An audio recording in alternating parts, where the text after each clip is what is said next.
Hey, my name is Arvin's Janel Amador, and in this short video, we will talk about three important types of writing. My title is Write It Right, Creative, Technical, and Academic. So what's the difference? Let's break it down with simple examples. Creative writing is imaginative and expressive. It includes short stories, poems, and personal reflections. Writers have the freedom to express their thoughts, feelings, and imagination in any way they like. A good example is a fictional story about a young boy during the EDSA Revolution, or a poem written in Tagalog reflecting Filipino values and traditions. It uses emotion, creativity, and personal voice. Next is technical writing.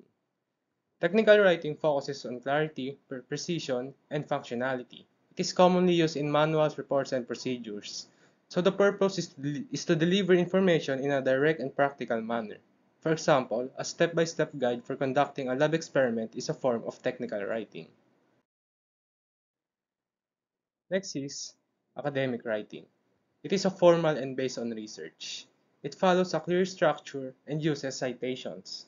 Examples include a thesis on the effects of tourism in Boracay or a research in paper studying students' performance during online learning under the K-12 system.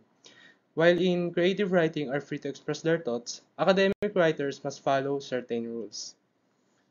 So, to write it right, use creative writing to express, technical writing to instruct, and academic writing to inform through research. Each one has a different goal, but all are important in communication. That's all for my presentation, and thank you for listening.